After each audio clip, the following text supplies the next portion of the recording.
John chapter 6 and Matthew chapter 14 share the same story, the feeding of the 5,000.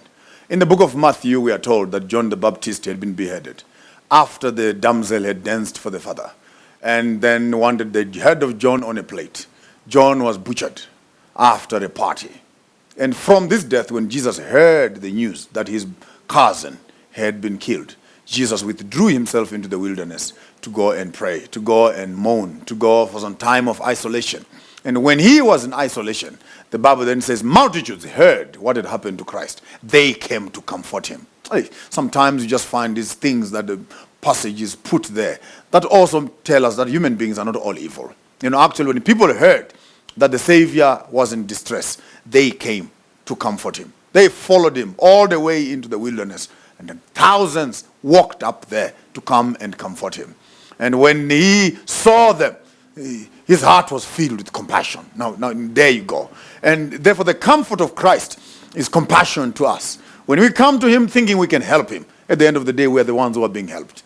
And when they were right there, he spoke to them. He preached to them. In the midst of all that preaching, and the sun was going down, John chapter 6 then begins to introduce to us the beautiful, beautiful idea that I would like us to share. Some financial freedom for someone out there. Some divine mathematics for someone out there. And as the sun was going down, the disciples came and said, people are hungry. Christ looks at the disciples and says, give them something to eat. It is your business, therefore, to feed the community that is around you. Do not always blame it on Christ. Sometimes we expect too many miracles, and we forget some of the miracles, we perform them ourselves. When we have it, we cannot pray for a miracle. If you can help, you perform the miracle yourself. Be the item, be the hand, be the vehicle, be the access point through which God can touch a life. Give them something to eat, Christ says. If there are any ministers who are listening to me out there, it's your business, preacher. Give some members something to eat. And then Jesus, when after instructing them, the disciples ran into the whole camp looking for food.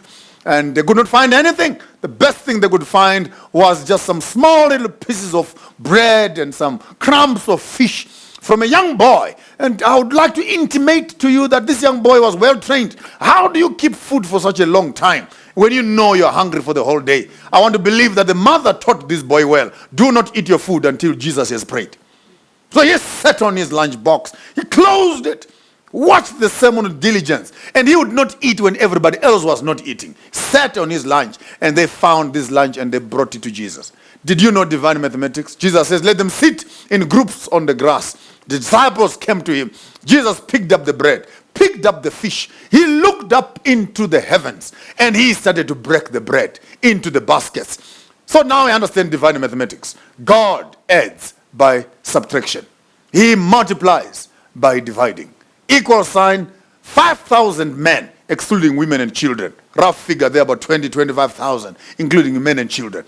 25,000 people fed with 12 baskets of leftovers, each one for the tribe of Israel. Leftovers enough to start a business in town. And Christ does not waste anything. Take even the leftovers and carry them for the people who are remaining at home. In your relationship with life, with God, with each other, remember, this world teaches us, you make money by accumulating money. You make money by multiplying deals. But according to divine mathematics, only when you divide what you have, you begin to multiply what you have. Only when you share and you subtract what you have, are you adding up to what you have. You have enough for yourself, enough for those that are around you. When your little things placed in the divine hands, they can always become much. Little things, little things. I'm so glad God uses ordinary people just like you and me, who are willing to do as he commands, just ordinary people. No matter how small their goals, their dreams, their means, their resources may seem to be, may your littleness become much as it is placed in the Master's hand.